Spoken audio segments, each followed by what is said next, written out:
I did not know this. General Mike Flynn weighs in on Eric Snowden. Today, I came to party, drinking with my girls, drinking with my boys. I'm Doug TenNapel. Don't forget to like, subscribe, share, and comment below. I want to hear what you guys think.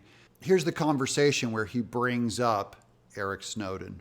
The scale of this problem that Edward Snowden has caused, we describe it, we define it as causing grave damage to the United States. It's not grave damage to NSA. Obviously, it's had an enormous impact on the workforce at NSA. Not grave damage to the Department of Defense. It's had an enormous impact on the Department of Defense. It is grave damage to the United States of America. And, you know, considering, and again, sort of hindsight, all the ways that he could have, you know, done what he has sort of stated what he wanted to do, there's a lot of other ways to do that.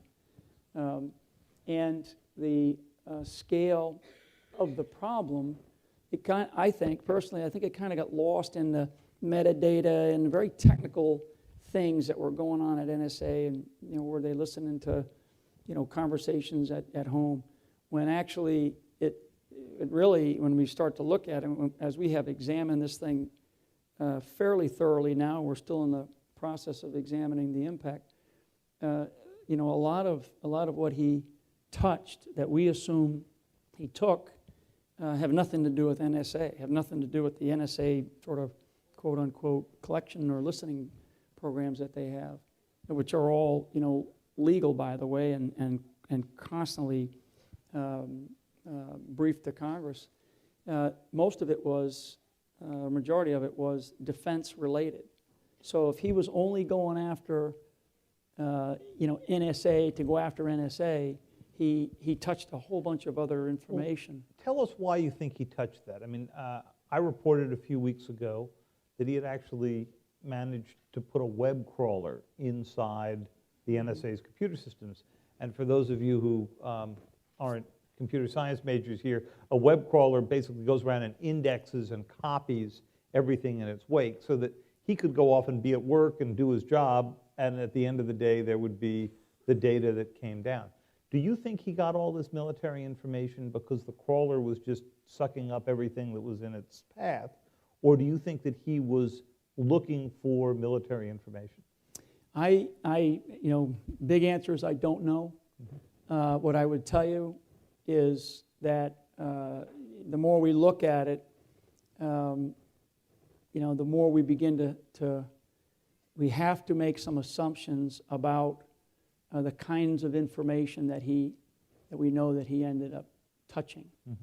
And so you keep saying touching. Touching doesn't mean he took it. Touching doesn't mean he took it, but we have to assume that if he touched it, and in the ways that we are, you know, examining sort of the forensics of the kinds of ways that he did what he did, you know, my judgment is that he probably took it. And so, but you know, but at the end of the day, we still don't know because of the way it was done. And do you believe that he was acting on his own, or do you believe that he was acting on behalf of a foreign power? Yeah, we have no evidence that he was acting on behalf of a foreign power. Clearly, because of where he's at today, and knowing what I know about, you know, the Russian system, that there's no doubt that they will, you know, work him as we would work somebody to try to gain, you know, access to what he actually knows and what he did. So I mean, we should not be naive to not think that they're not, you know, that they're going to do that. So that was Mike Flynn on Eric Snowden. It sounds like there was a breach, and he was just upset that Snowden was touching more stuff, and there's a curiosity about if he was actually targeting the military specifically. But I hadn't heard that before. I'm Doug TenNapel, happiest guy I know. Thanks so much for watching.